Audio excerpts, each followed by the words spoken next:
Stony Bluff Overlook stretches out across a blending of trees and a curving section of Clear Creek in rural Morgan County, Tennessee.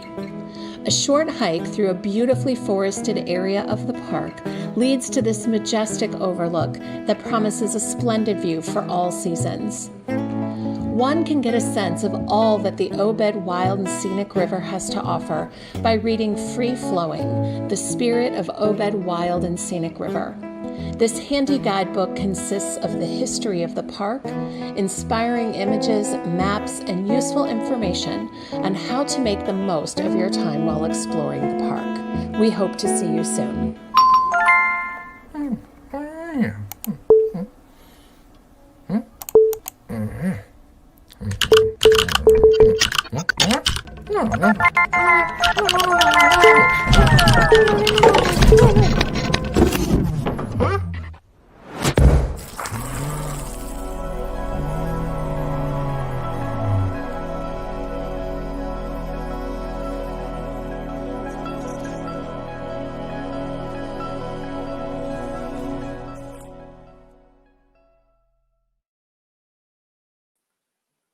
Live from your computer, wherever you are, it's Saturday night.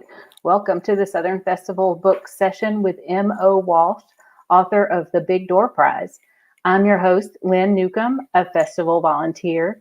And on behalf of Humanities Tennessee, I would like to recognize and thank our key sponsors, Metro Nashville Arts Commission, Ingram Content Group, Tennessee Arts Commission, Vanderbilt University, and Parnassus Books. The Southern Festival Books, whether on your computer or at Legislative Plaza in downtown Nashville, is a totally free event. If you are so inclined, please find the link in the chat to make a donation. There's also a link to buy the author's books from Parnassus, and a portion of those sales help to keep the festival free. M.O. Walsh was born and raised in Baton Rouge, Louisiana. His fiction and essays have appeared in the New York Times, The Guardian, the Paris Review, the Southern Review, Oxford American, Best New American Voices, and many others. He is a graduate of the MFA program at Ole Miss and also has degrees from the University of Tennessee, Go Vols, and LSU. He currently directs the creative writing workshop at the University of New Orleans with his family near Lake Pontchartrain, and the Big Door Prize is his second novel. Now, welcome, M.O. Walsh. Hey, that was cool. I suddenly just appeared on. Yeah. Thank you for the intro. I was kind of enjoying that little cartoon so much. I was sad that it ended. How are you doing, Lynn? I'm good. It's good to see you. Where are you? Webbing in from? I'm from my garage in New Orleans, which is a place that we like to also call the Chili Pepper Lounge, where we come and hang out every once in a while when we want to make some noise and do things like that. So there's like my drum set over there from when I was growing up and playing the drums. I drug it out of my mom's attic and put it in my garage. And things like that. There's flags and there's like a Mardi Gras ladder for my kids up there. I think there's life vests up there. It's sort of where we just keep everything. But it floods like whenever it rains hard. Just the way our house is built, this whole garage floods, so we can't really put anything nice in here. So it's everything that we like like but don't love, I guess. So it's your garage band / man cave. Yeah, we can do that in the water. I mean, sometimes there'll be water like this, this high in here, and sometimes we'll hang out even with that. Well, I guess we're here to talk about the book. All right. The Big Door Prize, Yay. Which was released on September 8th, so just over 3 weeks ago, more like 10 years in pandemic time. But what has been what's been going on since the book came out? What have you been I've doing been for that? it's funny when you said that about the pandemic time. It reminded me, I saw somebody on Twitter today that was like, in the future, people are just like historians with PhDs are only going to focus on like one day of this year. they're like, yeah, I wrote my dissertation on October 2nd, 2020. I have a little bit of specialization on October 3rd. I thought that was hilarious. Yes.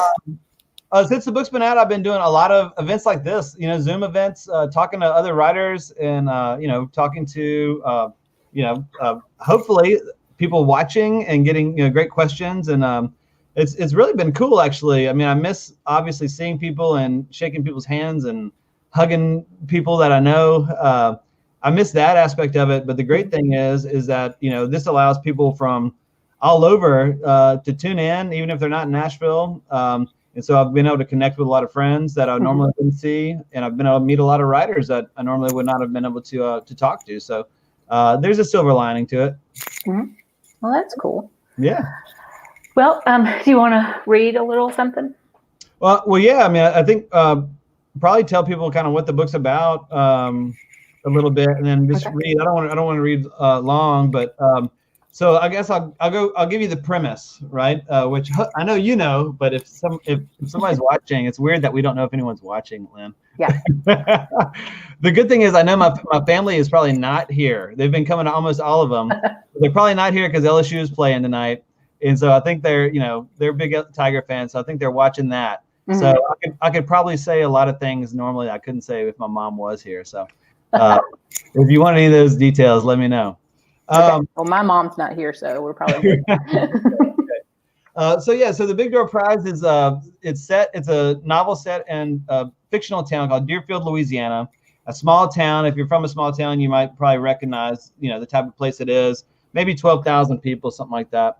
And the novel kicks off when one day at the local grocery store, the place that sort of everybody goes, this new machine shows up. By the customer service desk, sort of next to that Coinstar machine. Have y'all ever seen like the green Coinstar machine? I'm the one normally standing at it. But anyway, it's so this machine shows up there, and it sort of like looks like a photo booth type of thing, right? So if y'all remember the old photo booths, you move aside the curtain, you walk in, get your picture. Well, with this one, what you do is you walk in, and there's a screen, and it costs $2 to try. It's a machine called Dynamics, DNAMIX. And what it says it can do is analyze your DNA and tell you sort of what you could be at the utmost expression of your body, right? So in other words, it looks at your DNA and says, if everything would have worked out perfect, this is your potential. This is what you could have been in life, right? And so it's a sort of bizarre idea, but people get in there and they try it. It only takes $2, and you swab your cheek and put it in this machine. And what it does is it prints out a little blue readout is what it's called in the novel, sort of like a little blue ticket. And really all it says on there is what your potential life station could be, like what you could have done or what you could still do, right? And some people start trying it in town, and one of the first people that tries it gets one that says, she should be an entrepreneur, right? I mean, it's just sort of a strange, readout to get, but she quits her job and opens up a little snowball stand in this little Louisiana town. It does really well. And so next thing, people are like, okay, well, hers told her to do that. What would mine say? And so all of a sudden, all the people in this town get really interested and curious about this and start trying it. And our main sort of storyline is about a married couple. Douglas and Sherilyn are their names. They've been together married 15 years, very happily. And, these people adore one another. That's not, if you're expecting the novel where you walk in and, everyone hates everyone, this is not your book, right? These are people that really sort of actually really cherish and admire one another. But anyway, they both try this machine and get very different readouts. She gets one that sends her in a sort of really far out sort of trajectory about what her life could have been. She's a small town girl, and she gets these really sort of big visions. I don't want to give away too much about it, but gets these sort of big visions. And then, and he's a small town guy who's always had really big dreams, and gets a readout that sort of sends him in the opposite direction emotionally and sort of shuts him down. And so that's sort of what the main thing we're watching, but there's lots of other characters because once I started thinking about this idea, I couldn't stop, really generating characters, to be honest with you. And so there's the high school kid, Douglas is the the main character's a high school teacher. There's one of his students is involved. There's the town, the priest for the high school. It's a Catholic high school. He's involved. There's several different characters, but I think I'm just going to read one little part. And it's from once I found out I was writing a priest character, which, I never thought I would do in life. I was raised Catholic, and I still go to the Catholic church, and I just never thought I would ever write a priest. But I just had this idea, maybe we could talk about later, from actually seeing this guy one time. And I got a hold of this character. And once I did, I was like, well, I've got to have a confessional chapter. Because in my mind, if there's one thing I would want to know about a priest's life, it's what they hear in the confessional. And so I have this chapter. It's called "You Forgive Us, and We'll Forgive You." And if you recognize that, since I'm talking to people in Nashville, that's a John Prine lyric. And we can talk about him and his influence on the book and the structure of the book later, hopefully, because it's a big part of it, at least for me. But anyway, what happens in this is just, the guy's name is Father Pete, the priest. You don't hear from him at all. All you hear is people walking in, talking, unburdening themselves, and then leaving, right? I'll just read a couple of these. And I'll just, if they talk about something like a readout, that means they've gone and done this machine, right? Okay, and I'll just like raise my hand or something between people, because does that make sense? Okay. Sure. All right. You forgive us and we'll forgive you. This is the first person that walks in. Look, I've read about bees, Father. And all those bees are dying because of cell phone towers or satellites or something like that. And it turns out that we need bees just to live, because they pollinate everything. It's not just about the honey is what I'm saying, although that's important too. Anyway, we were doing our porch. The whole house needs an upgrade, really, but we're starting there. So I knocked down this column on the porch, and there was this beehive in there, Father. You wouldn't believe it. It was bigger than anything you've seen on TV, I imagine. And my wife's allergic to bees, you see. And she was off at work, and I didn't want her to come home and see them, because Lord knows what kind of fit she'd throw. We'd probably end up living at her sister's place.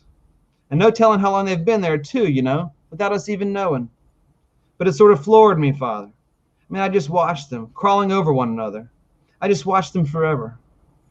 And I thought about all that stuff I'd read. I thought about how sort of beautiful it all is, the whole shebang, how we're all connected together, about how something little, like a bee, ends up putting food on my plate and lets me and my family live. But not only that, how they depend on other little things, like flowers, to do it too. How there's this whole grand design to the deal where nothing's wasted. But I also thought about my wife, and how I told her I'd get this porch redone, how I could handle it. We didn't need to hire nobody to charge us 3 times what I could do it for. And so I guess what I'm telling you, Father, is that I gassed them. I killed them all. It's not sitting well with me. So many of them, Father, after the gas, they just kept falling. Forgive me, Father, but I got this readout, just the other day. And do you know what it said? I'm sorry, I don't mean to cry, but do you know what it said? It said ballerina, Father. Ballerina. Just when I'd almost forgotten. I'm sorry, it's just that when I was a little girl and all through high school, if you only knew how hard I worked, how hard I trained, the money my parents spent, I guess it just reminded me. I'm sorry, I'll stop crying, I promise, but I guess it just reminded me, how I never wanted children. We were so young and stupid, and this has never been my life, really. I'm sorry, Father, but all these years, so many years, my own children, it made me remember I've never wanted them. Forgive me, Father, for I have committed the sin of lying. I have faked no less than 14 orgasms with my boyfriend since my last confession. But, that was a while ago, so I'm not sure if that's a lot or maybe like right in the middle. I'll do one more. Now, look, Father, this ain't easy to talk about. But I go to a lot of websites, you understand? Websites for adults. They've got all sorts of stuff out there, I'm telling you. They got American ones and European ones, Mexican ones. A lot of stuff out of Prague, it seems. I mean, I feel like I've visited most of Prague at this point. And I'm married, so I steer clear of all that stuff that's trying to get you to meet up with local women and the like. I don't mess with all that horny local MILF type stuff. I mean, I have boundaries. I just look at the ones with videos of people I'll never meet. It's all on the up and up is what I'm saying. I don't do anything wrong. There's nothing illegal about it, is what I'm saying. But what I'm trying to communicate here is that I go to these websites a lot. Hell, you can get them on your phone if you want. Now, I don't really want to put a number on how many times I've gone to these various sites, but I'd be willing to bet that it is pretty surprising. I'll be at work sometimes, or I'll go into the kitchen when my wife's asleep. Anytime she leaves me alone at the house, really. I think it's been a good thing in the big picture. I think it's helped me to stay faithful, you know, to be able to sort of relieve myself when I need to. Because God knows my wife doesn't want to stop her life every time I get a notion, and I understand that. I'm not mad about it. I probably wouldn't want to sleep with me either. So it's not about her at all, really. The problem, though, is that I'm 48 years old, and I've been doing this a while, and I think I've finally seen every single video out there that interests me. I just go from site to site now, just sort of aimless. There isn't anything I haven't already clicked on. I can't find anything I haven't already seen, is what I'm saying. It's all just the same body parts over and over, doing the same up and down motions, and it makes me sort of scared, Father. Does that make sense? It's got me thinking, well, now what? Anyway, I'll stop there, and hopefully that just gives you sort of a sense of what's happening in the town and the type of people you might run into in this book. Yes. Oh, okay. So we do have a question from one of our viewers about the John Prine involvement, which is something I was going to talk to you about too. So, but we have a question from Nancy. Was the John Prine connection part of the novel from the beginning? Thanks, Nancy. So, thank you, Nancy. No, it wasn't. I had actually had the idea for this novel probably about 15 years ago or so. I was in graduate school, and I'd written a short story with this same premise that was in my first book. It was a collection of stories called The Prospect of Magic. And normally, the way it is with stories, I don't know how many people are watching, write stories or whatever, but my experience is normally when it's done and I feel good about it, and I'm finished, and it gets published, luckily, hopefully, I don't think about it much anymore. It's sort of like it exists, back then. But this is one I just kept thinking about because I could, in my mind, I had a feeling that the premise could like spit out some more characters than the ones I'd done, and I kind of wanted to go back to it. And so after I'd written my first novel, which came out in 2015, I had a sort of a choice to make, like everybody does. What am I going to do next? And I sort of cycled through a bunch of really terrible ideas, and then was like, well, why do I keep trying to force this one down? This is the one that I keep thinking about. So I started on this book, and I was probably at least a year in, if not more. I think I spent about 4 years on this book. I was at least a year in before I wrote a line. There's a scene with a woman named Principal Pat, who's one of the characters, and talking to Douglas. And she's gone and she's gotten this readout from this machine, and it's told her to like not be a principal, but to be a carpenter. And so she's decided to sort of change her life, quit her job, and go be a carpenter. And I remember I was writing the scene, and Douglas was like, carpenter. And she's like, why would you want to do that? And she said, well, my grandpa was a carpenter. And as soon as she wrote that line, that's a John Prine song. My grandpa was a carpenter, right? As soon as she wrote that line, something sort of clicked in my mind. And I was like, that's kind of funny. It's funny to me, but also maybe there's something here. And I started thinking about the book and what I was trying to achieve. And, for a little backstory, I've been a John Prine fan for about 20 years or so. I'm wearing my Oh Boy Records hat right now. My wife introduced me to him, and I have a more intimate relationship with his music than any other artist, partly because I connected to my own love story in my life. She's the one that brought him up to me. She's the only reason I know him. And he became my favorite writer just on the planet. I don't mean just like sort of songwriter. I mean like writer. I read books like for a living, and like nothing is better to me than a John Prine lyric. Sure. And so what I realized was like, well, why do I like it? I started thinking about that. And that's what hopefully all writers start to do is like, all right, what am I doing? Like yeah, I know I'm sitting here typing, but why? Like what's the thing I'm trying to express? And so I started thinking about John Prine and why I like him so much. And I think that to me it's the way that he looks at the world and the way he sort of celebrates the humanity of all his characters, even the really flawed ones, the tragic ones, the purely funny ones. It doesn't matter. He knows he's talking about a human being, right?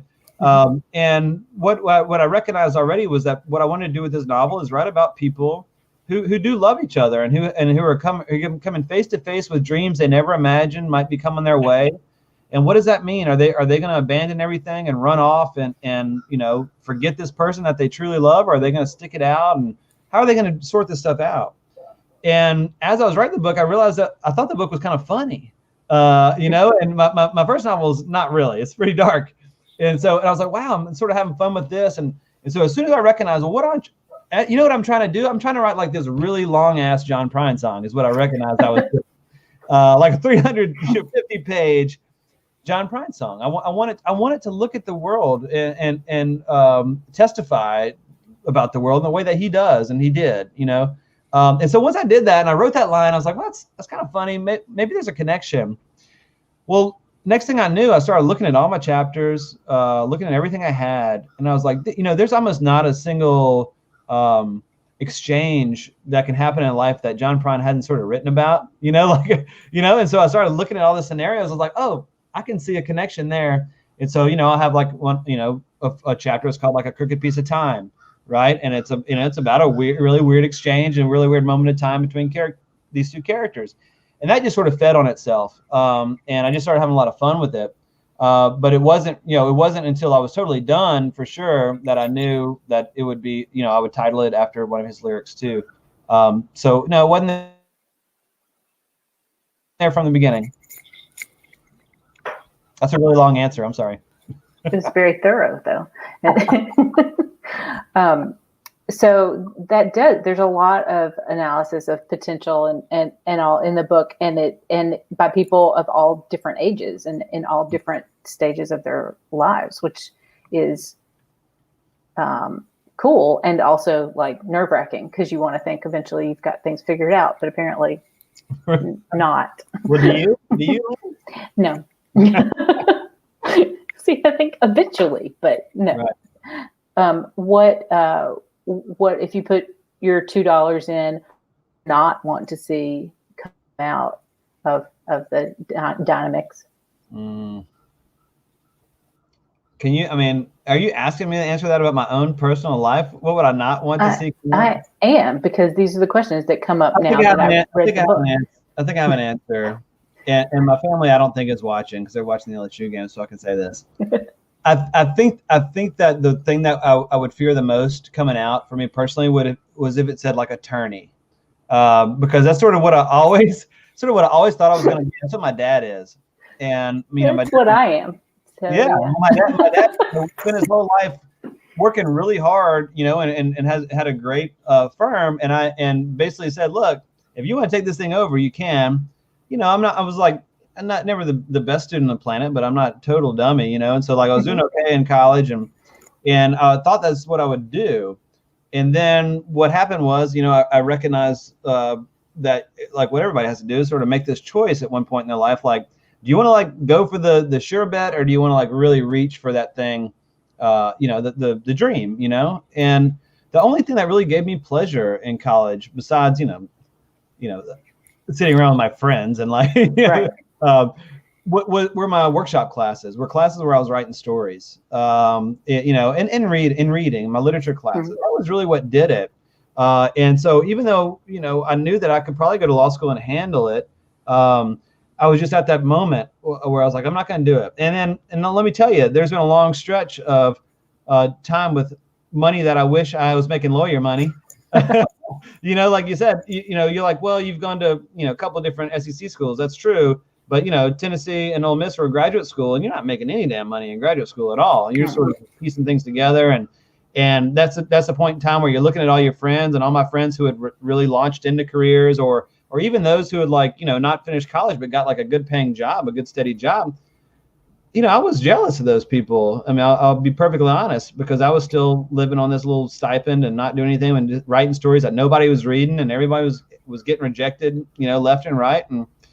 And so I think the thing that would make me, if I went in there and I like put it in and said, this is what you could have been the best at, and it said attorney, I think like it would sort of rip my heart out in some sort of weird way, because I sort of like gambled everything to not do that. And to try to do this. I'll be perfectly honest, my dad was great about it. I mean, he was, he found it head scratching, but at the same time, was always very supportive of me. What do you want yours not to say, Lynn?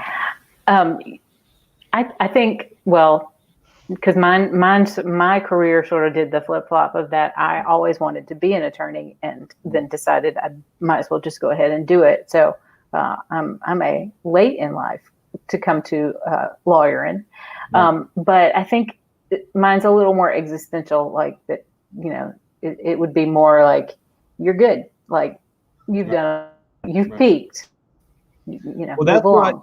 So.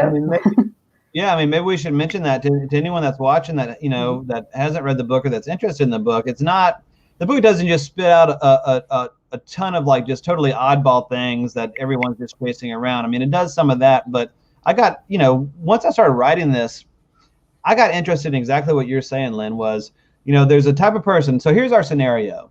Okay. You're a person. I don't care where you are. You're 15, you're 20, you're 30. It doesn't matter where you are.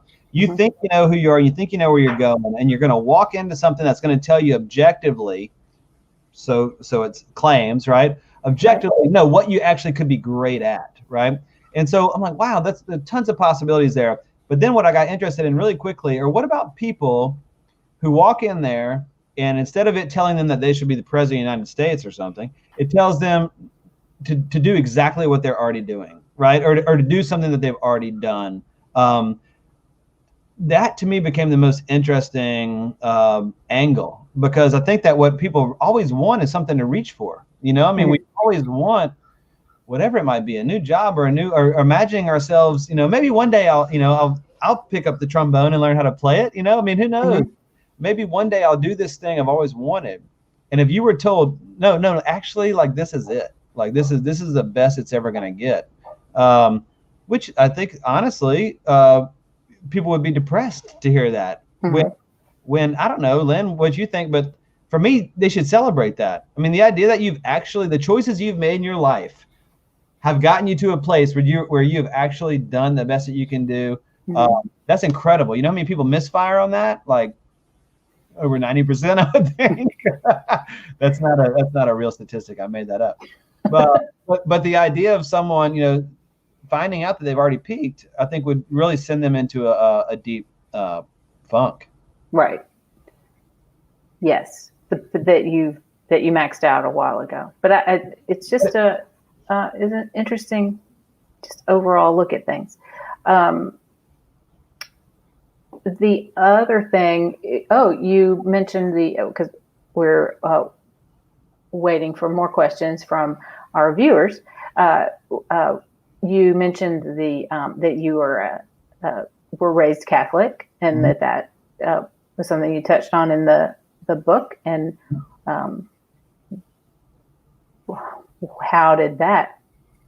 how's that going? How's that going?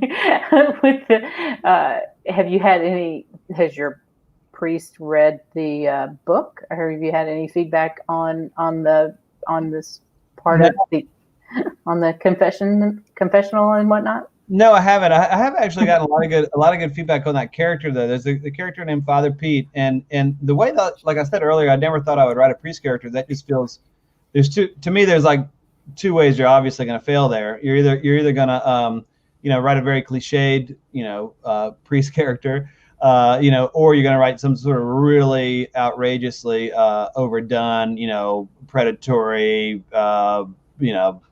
really horrific character, which a lot of Southern Gothic people like to do. But I've known lots of great priests in my life, so I'm not worried about writing that character. But what happened was, one day I was sitting in church, and there's like a guest. It was like a guest priest. I don't even remember where he's from. It wasn't New Orleans, but anyway, he walked up and he was sort of talking, and he did the homily and all that type of stuff, and mentioned in it that he had been married before. Yeah, and it was like, what? But what happens is his wife passed away. His wife died.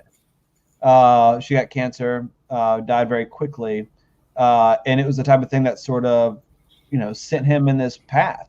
And And I had never heard that story before. I mean, I just, I had never seen a priest get up there and talk about loving, a partner and being in a marriage before. And it was just really interesting. So every once in a while, characters just sort of fall in your lap like that. If you keep your eyes open, you're like, okay, no, that's different. That's worth writing about. And so I got interested in that idea. And so that's some of Father Pete's backstory. How's that going for you, Lynn? Do what now? You're gonna ask me, like, yeah, how's religion going for you? I'm related to some Catholics, but I'm not. I'm Methodist, so not. It's a different kind of thing. Okay, so what? How is your job in teaching? Your role? How does that influence your writing, and how does your writing influence your teaching? Let's see. How does the teaching influence my writing? I think the main way it does it is I feel like a great sense of accountability to my students, that to make sure that I'm also producing, because the main people I teach are master students. These are people who are taking the exact same gamble I took a long time ago on themselves, on their imaginations, on it's not a small deal. I mean, these people they're not guaranteed a job when they get out of it. They're not even guaranteed a publication.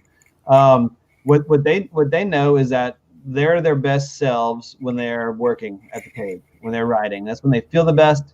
And so they come to study it.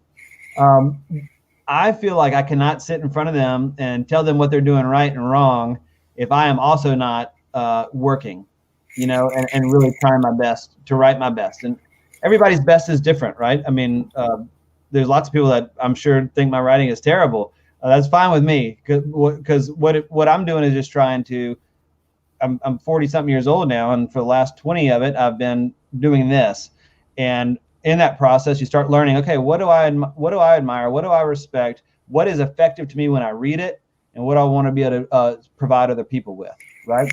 So that's how you have to teach. You have to teach on, this is what I've learned, this is what's helped me, and you're telling this to other people. Well, if I'm not also writing, I feel like I would be the biggest hypocrite in the world, telling some young writer what they should and should not do. So that's how it really helps me. It motivates me to be the real deal, not to just be a mouthpiece that hasn't, written anything in 30 years. I don't want to be that person, right? And then in terms of, how they affect me, I get to read incredible stuff, in its earliest stage. I'm hoping one of my students, Andrew Segrist, is here. He lives in near Nashville. He told me he might come. But I mean, this is an incredible writer, and I get to meet them before y'all do. You know what I'm saying?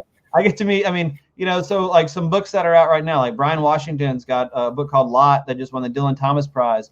That was his master's thesis. We got to read that in class. Yes, he's putting it together. Maurice Ruffin's novel, We Cast a Shadow, was a finalist for the PEN Award. We got to read that as a thesis.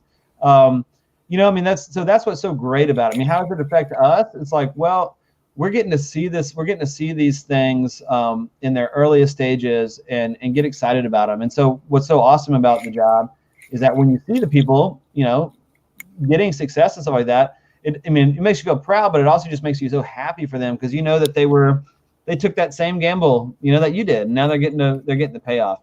So it's great. I love it, honestly. You were talking about the process for the Big Door Prize, which was originally a short story that haunted you, so in the writing process, how did you know how much longer to take it? When do you know it's done? Right. Well, that's a good question. I mean, I think it's a little bit different for everybody. I think that for me, like one of the main things I have to do early on is find the limits, like find the borders of the story. So like, just imagine like you're building a house, I guess, something like that. Like the first thing I'm looking for is where's the fence, like around the yard, okay? Because to me, the problem more often than not with writing a novel is that you have so many ideas that, it gets unruly and it gets uninteresting. I mean, what people want is a story. I mean, they want to be able to follow a line, right? No matter how smart you are, they want to be able to follow a line and be paid off for doing that. And so the first thing I try to do is like, okay, well, how can I limit it? So like with my first novel, My Sunshine Away, there's really like 4 major suspects, right? So that's one way to limit it, just a few people that we're looking at. For this one, it's like, okay, well, maybe small town. I'll do this in a small town and not in New York. Because can you imagine if this, you're trying to do with a big city and all the stories spin out? No. So, okay, let's limit it that way, right? So that's the first thing I do. And then once I do that, and I know my characters, you start writing, and you write a bunch of garbage. I mean, you just write a bunch of stuff that'll never make it in there. But the great thing is that one part of it will. You know what I'm saying? Like sometimes it's a line, Lynn. Sometimes it's an idea, and sometimes it's just an emotion, right? So sometimes what happens to me is like I'll be writing a page that'll never make it into the book. But what happened was that character felt a certain way that I didn't see coming before, and I recognize it's more interesting than my first idea. And so I can go back then, and I can say, okay, all right, this is where this character is really going to be interesting if they're feeling this way. So then you go plug them into a situation where they feel that way, right? Mm-hmm. So once I do that, and there's no formula to it, but because it's different every time. But with this one, once I had all this stuff going, I got like 4 major characters, and I knew all their sort of trajectories. I kind of knew the emotional landing spot that I wanted. In other words, I knew what I wanted the book to feel like at the end. Mm-hmm. I didn't know how it was going to happen. And I don't know if a lot of writers do. I don't know. But anyway, so I keep writing until I get to that emotional landing spot, right? And with this one, once I was there and I could see it, I'm like, okay, I can get all these people back together in this way. They're all going to be sort of feeling the way that I want. That's how I know it's over. That's how I know it's done. Cool. We have a question from one of our viewers, which is, I know this book is already out, but do you continue to have ideas you work on simultaneously, or do you always focus on just one book at a time? Man, I wish that I was the type of person who had like a million ideas at a time and they were always doing these things, but I'm not. I mean, like I said, this one, my first novel was an idea I'd had for probably 10 years before I started working on it. This one's one I probably had for 15 before I started working on it. I'm pretty single-minded. Once I get on something, that's kind of all I want to do. That's not advice. That's just like a confession, right? I mean, I know some of the writers I respect the most. I remember I was able to meet a writer named Amy Bender one time, who, if you've never read her, she's brilliant. And and she said what she does is she always works on different stuff. She's like, I'm never working on just one thing. She's like, I told her, I was like, well, when I have a big project, I feel like I'm cheating if I go and I try to work on something else. And she said, cheating is good. She said, go cheat as much as you can. So some people, that's what gets them going is working on a lot of different things. Not me. I mean, and I think that's the reason I really haven't written very many stories lately. I mean, it's really what I did early on was wrote almost all stories. And now that I've written novels, it's like I recognize that my brain likes this. I like the sustained puzzle. I like not having to talk to anybody about what I'm doing for years instead of months. I like that. It's a secret. It's a big, long secret. And I don't know. It's attractive to my brain for some reason. Yeah. I'm the same way with my cases. I'd rather work on one and focus on it. But yeah, I get that. So I have another question, and maybe we'll have time for one more afterwards. But the question from the viewer is, what are you reading right now from other authors? Yeah. That we could have access to, I guess, not just what you're reading from your students. Right. Yeah. I mean, that is most of what I read is student work. But so whenever I do get a chance to read, other books that are out, a couple of different things happen. One is I'm always trying to go read the book I realize I should have read 10 years ago, that I never did, that everyone told me was great, but I was either just so busy that I never got a chance to. And so I'm normally trying to catch up. I don't know if they can be called classics but sometimes you listen to the classic rock station and it's playing like something that was, big 10 years ago. So I don't know. But like this, so this year I finally read The Secret History by Donna Tartt, which, was a huge book 20 years ago, whatever. Incredible. I mean, just like, wow, why did I never read that book? So I read that. And another thing I do in terms of choosing what I'm going to read is, a lot of what I do is read my friends. If someone I know that has a book come out, I'll read that. But aside from that, is I try to read things that are a little bit out of my wheelhouse, right? So, I mainly write Southern, fiction. Yeah. And so I'll try to read stuff that's not like that, right? Whether that be, I really loved East West by Mohsin Hamid, which came out a couple years ago. I thought that was incredible. But I read Blacktop Wasteland by S.A. Cosby this year. And the reason that's out of my wheelhouse is it's a crime novel that's like, it's a genre. I mean, that's what it is. It's like you're watching a crime movie. It's like very intense and there's like blood and like a lot of vomiting and bullets and things. And I'm a sensitive person, man. I mean, like, don't let the fact that I wear like a ball cap fool you. Like I can't watch things where people get hurt. It hurts my feelings too bad. And so I read this book and I thought it was just excellent. I just really loved it, and it did hurt my feelings, which is what good books do. And then right now I'm reading a book that I absolutely adore, which is called Lily and the Octopus by Stephen Rowley. Have y'all ever read that book? It came out a few years ago. It's incredible. And the premise of this book, this is how bonkers this is. Okay, so I like stuff that's a little weird. It's about a man and his dog, right? And the dog has brain cancer. Okay, how sad is that? Okay, this is one of the funniest books I've ever read in my life. The octopus is what the man sees the brain cancer, the tumor as. He calls it an octopus, and talks to it, talks to the dog. The dog talks back. It is bananas. The book is bananas, but it's one of the funniest, most heartfelt, heart-wrenching books I've just ever read. I adore it. I love it. Lynn, what I love are books that are funny and sad at the same time. Mm-hmm. And that is exactly what this does on almost every sentence. And it's really an incredible book. That's what I'm reading right now. Do you read one book at a time, or do you have a pile that you read? No, I do one at a time, and I put them down like quick if I don't like them. I mean, I'm like 10 pages or something, and I'll put something down. I mean, it's all to me because it's all about the sentences. My wife is the opposite way. Again, who I adore. She will read a 400-page book that she can't stand because she has to know how it ends. Oh. I don't. No. I don't need to know how it ends. I already know that I did not like that paragraph, and that's enough for me. Yeah, it doesn't take me long to walk, and I walk away from books that other people like. Oh yeah, that's what's so great about books. You not like y'all. You don't have to like the same stuff. Right. Nobody's watching. There's room for all of us. So yeah. Okay. Well.